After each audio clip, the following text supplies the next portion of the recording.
for one. Okay, let's talk about testing and stuff real quick. Just turn your Chromebook around, okay? It's okay if you're not logged on. Okay, so 2 tests are down. We have 2 more to go, and of course, this coming Tuesday is the important test to me because it's my math test. It's going to be weird that y'all aren't taking it in my class, though. It's going to be weird that y'all are going to take it in your first hour class, but it's not my goal, I guess you could say, to put a lot of pressure on you about the test. It really isn't. I don't know how much more I could have taught you. I tried my best to teach you everything that I feel like is on the test. You know what's crazy though? They want me to prepare you for the test, but they won't let me look at the test.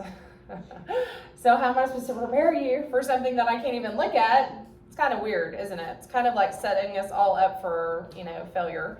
But anyway, so I want to take the pressure off of you. I don't want to put pressure on you.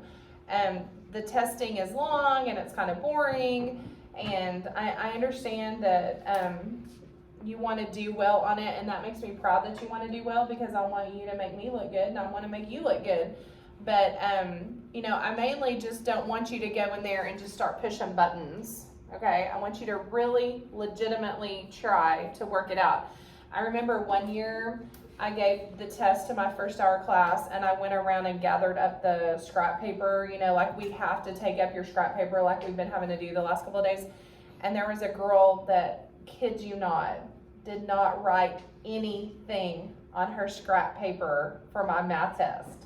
I was like, are you kidding me? You have to write something down. But I couldn't tell her that during the test because I can't guide you guys during the test. I just have to say, you may now begin, or whatever class you're in, and then I have to just sit back and watch you. It would highly, highly, highly disappoint me if you hadn't written anything on your scrap paper. I don't know how she did that, and I don't remember her score, but I don't think it was very good. Okay, so I will say this: the pressure isn't necessarily for next year, but the next year. There's in 7th grade, you get to have lots of fun classes like speech. One is this outdoor recreation class where you shoot archery, bow and arrow, and you go fishing and stuff like that. That sounds fun to me. Then there's also a class it's just right here, facts, where you do some sewing and cooking and all this stuff. So pretend like you're going into 7th grade, not 6th grade, okay? Pretend like you're going into 7th grade. Fast forward 1 year, which is we're gonna blink and we're gonna fast forward a year. That's how quick life goes. And if you do really poorly next year on your state test, and you do really poorly on your NWEA math test, then this is the bad news. In 7th grade, you have to have 2 math classes. You go to regular math class and a class called ACE Math. So you do want to try your best. It does matter, okay? It does matter, and that's a state law. So there's the 7th grade math teacher's name is Candler. You'll go to her. And the ACE Math teacher is named Mrs. Ailey. You'll go to her. So that means there went one of your fun classes. You can't do speech, or you can't do outdoor rec, or you can't do facts or something because you were struggling too much in math. Because the truth is, math is more important than shooting bows and arrows. You don't think it is? It really is.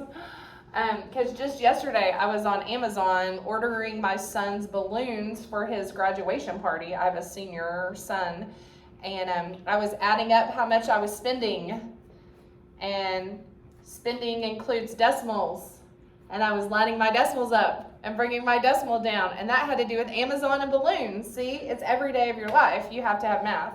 So it does matter. It does matter that you do your best. So that's all I'm asking. Does everybody understand? I'm just asking you to do your best. Shake your head. Okay, will you promise me you'll do your best? Say yes, I promise, I promise, I promise. Tell me you promise. Yes.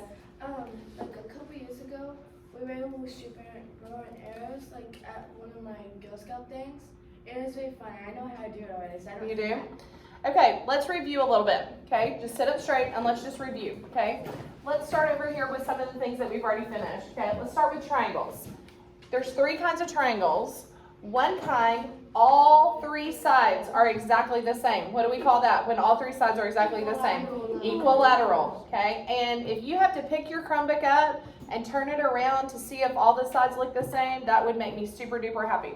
But you need to put your leg down and you need to sit up straight and you pay attention to me, okay? So there's a test next week. Then there's a kind of triangle that only two sides are the same. Do you remember what that's called?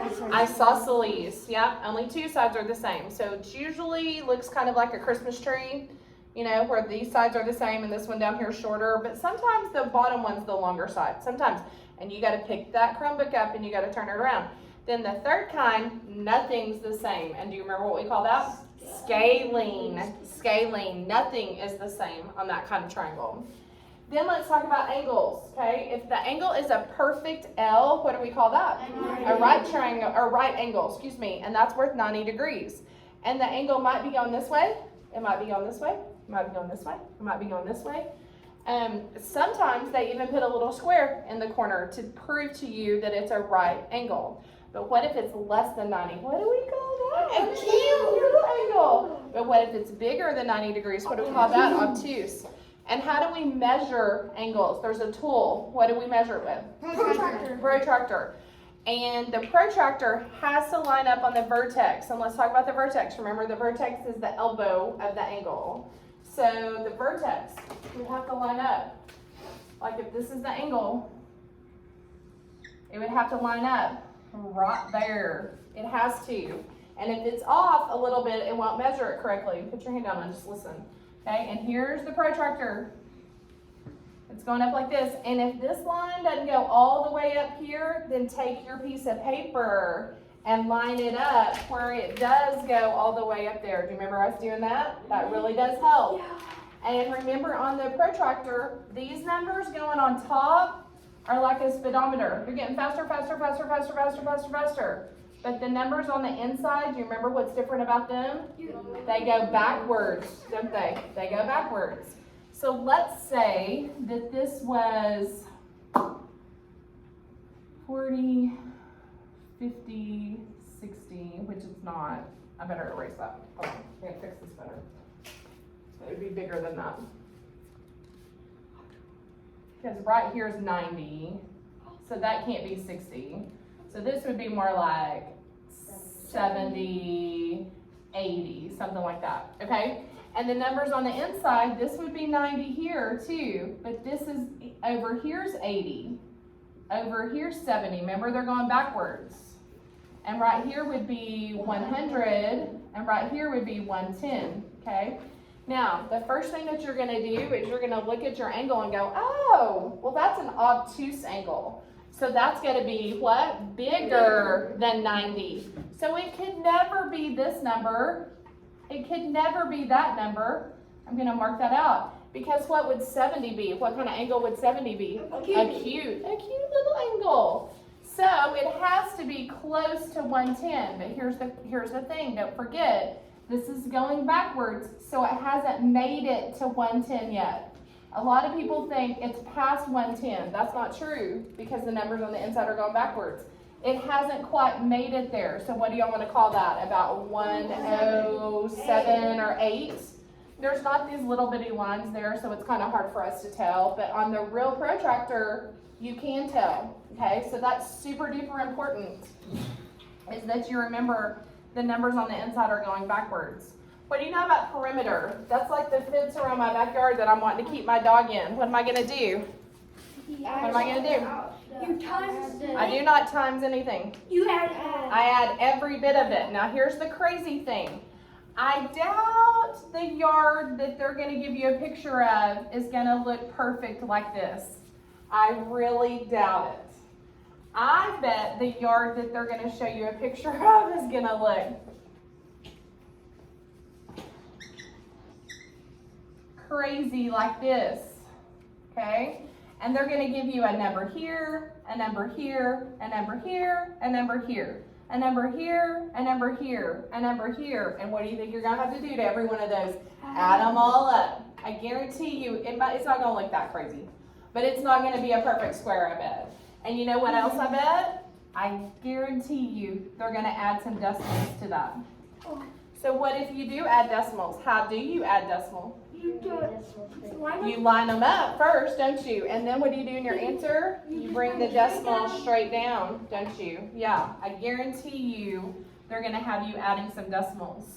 Okay, so that's perimeter. What do we know about volume? That's what can go inside something. And volume means three-dimensional. So what would the three dimensions of volume be? A length, a width, and a height. So you're gonna have to multiply all three of those.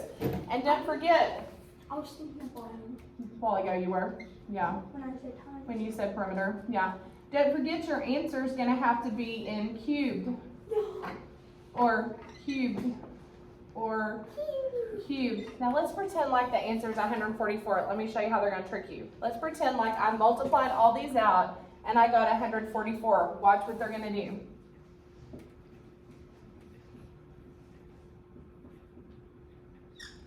And they're gonna hope that you pick that. Is this part right? Yes. Is that right? No. This is a two-dimensional thing. This is only gonna have length and width. This is not gonna have height. And look where they're probably gonna put their real answer. All the way at the bottom. And they're gonna hope that you don't read them all. But I guarantee you that's the right answer, because why? What does this represent? Three-dimensional. This represents three-dimensional, okay? Okay. So that's volume. Let's see. Let's talk about hey diddle diddle. Okay, this is a central tendency.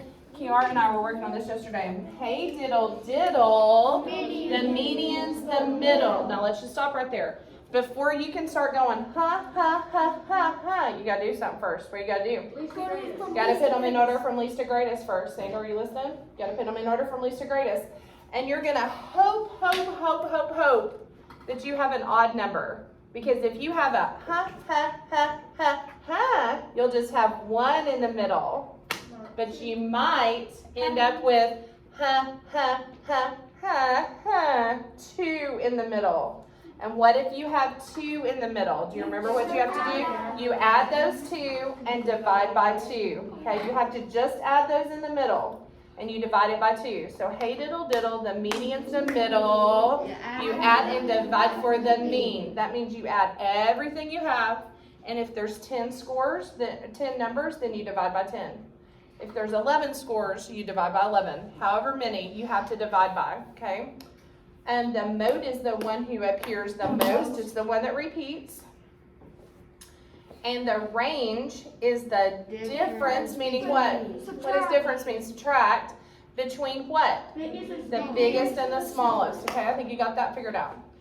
What if, let's talk about division for a minute. Okay, I'm just going to make up a division problem. 6,284 divided by 28.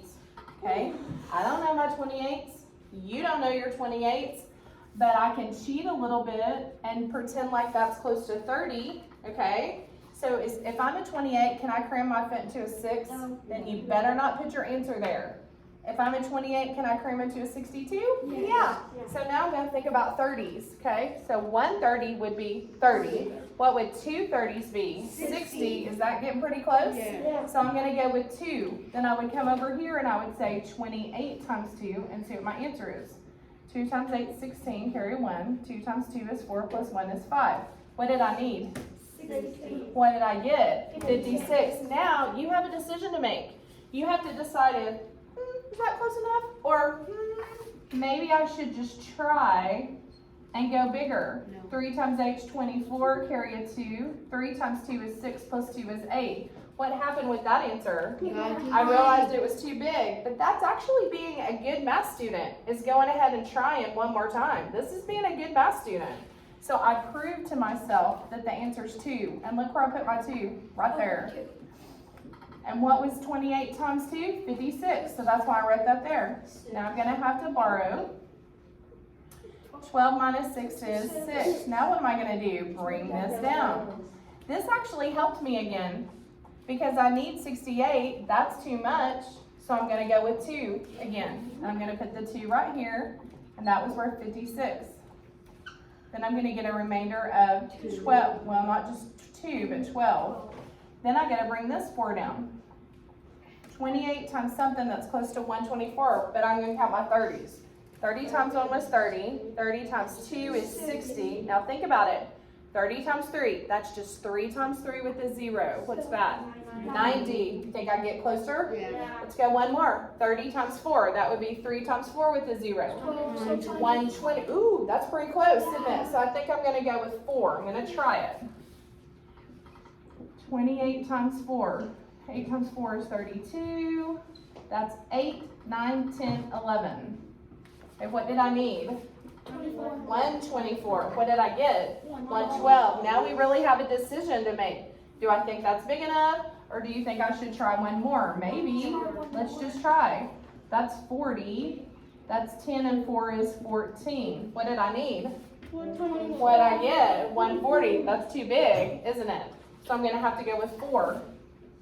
And that's 112.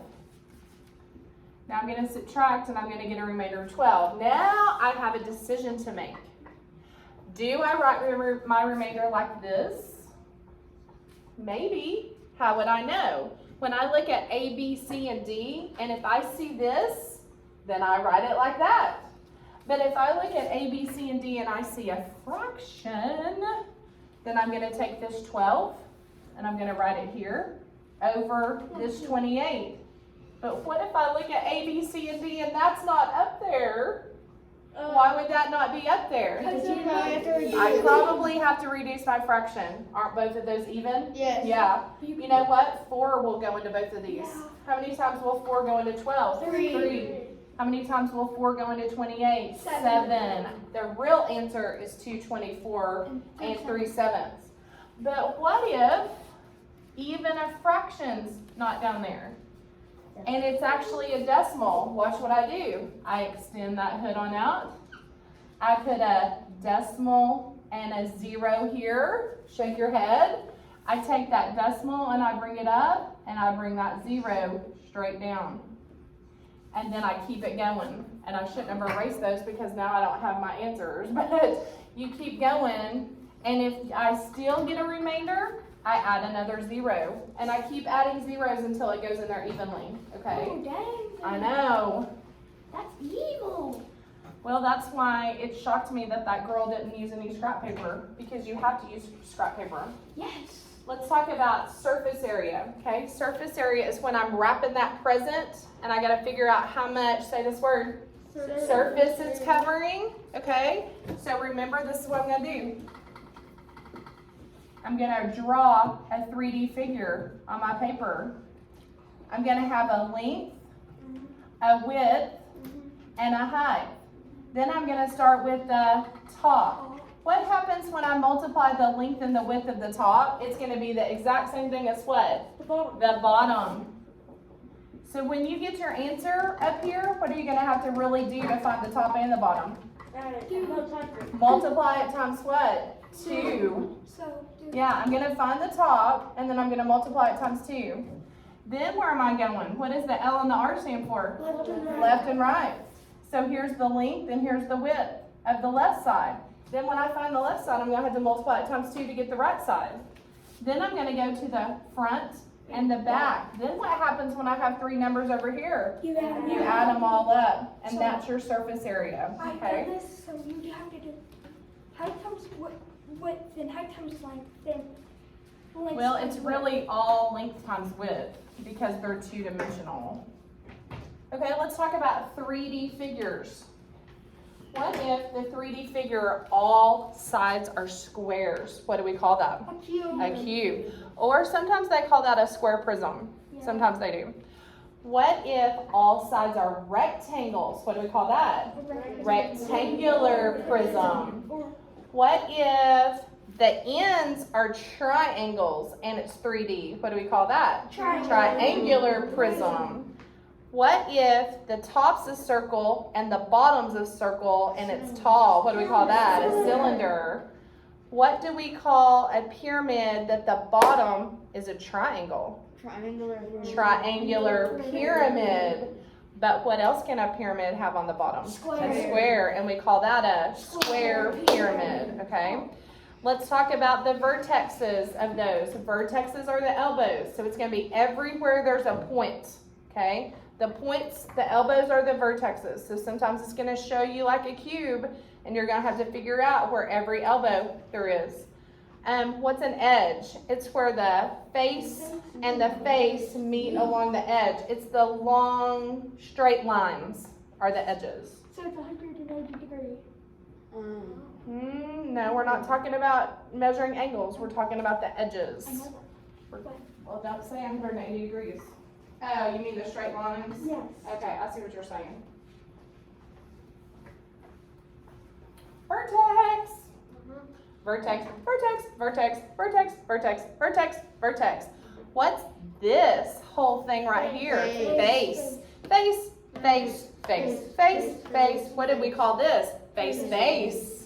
It's both. It's the base and the face, okay? Actually, this could even be the face base because it could stand up, couldn't it? That's how I have it over there on my shelf. So this could be the face and the base. I guess you could lay it like that, but then that would kind of defeat the whole point of getting a Kleenex. But, okay, so face and face meet together along the, say this right here, edge, okay? So the edges are the straight lines, okay? Let's write some notes real quick. You might already have these on your notes, but let's write them again, okay? You got to get this in your head. Let's write this. 12 inches is 1 foot.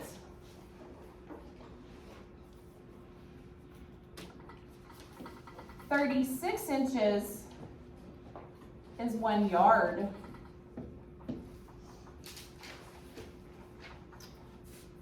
"1 centimeter is going to be worth 10 millimeters.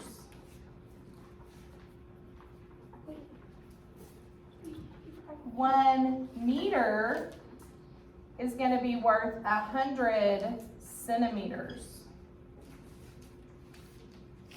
Kind of messed up on that.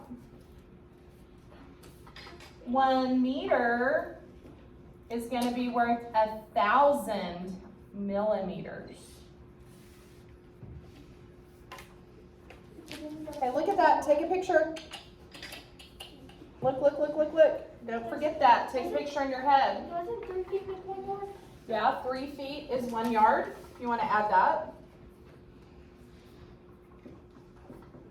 3 feet is 1 yard. Okay. When I said that, can you start to write it? Write on your paper a big O fraction. Big numbers. Write it just like that.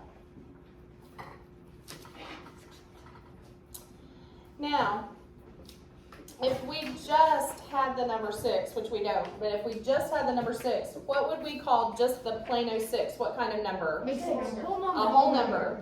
What if we just had 1/7? What would we call that? A fraction. But what if we have a whole number and a fraction? What do we call that? Mixed number. It's like Dr. Pepper plus vanilla, okay?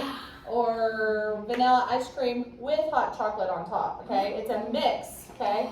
Or what mixes do they have at Brahms? Like vanilla with M&Ms or... That's Dairy Queen. There is Dairy a Queen also has Brahms. they have a straw. It's also Brahms. My dad works at Brahms and he said Yeah. that there's like a Her dad special works thing that's there. like a strawberry and a chocolate. Ooh, Yeah.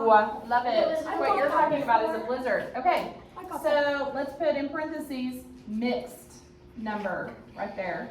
And look, I'm using the hashtag sign for number. But what if they don't want a mixed number? What if they want an improper fraction? Do you remember when improper is way too big on the top? Well, here's the first thing you're going to do. Draw an arrow here. And do you remember what we do first? What's our first step? Multiply. So 7 times 6 is going to be 42. Hold that number in your head. Don't forget that number. Then you're going to go this next step and you're going to add. So what was that number y'all were holding in your head? 42. And we add 1 to it. What do we have now? 43. There's your top number. And your denominator stays exactly the same. Nothing changed there. So now what kind of fraction do I have? Improper. It looks like the top could just fall over, doesn't it? It's too heavy on top. Yes. Okay? But this is improper, and they're going to ask you that. They're going to ask you how to do that. Okay. One other thing, and then we're going to do a study island, is this. The other thing would be changing, okay, all eyes up here. All eyes up here. The last thing I'm going to show you is changing a fraction to a decimal. So let's say you have this number, which is obviously a fraction. And down here, it's all decimals.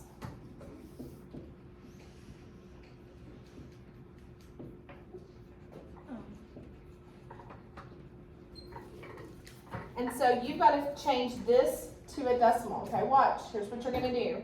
Just like normal, we take the top number and we divide by the bottom number. So put 2 under the hood, which is the top number, and the bottom number's 5. And you're like, yoo-hoo, Ms. Kaufeld, 5 will not go into 2. You're right, it won't. So what do I need to add right here? A decimal and a 0. And bring that decimal straight up. Now 5 still can't go into 2, but 5 can go into what?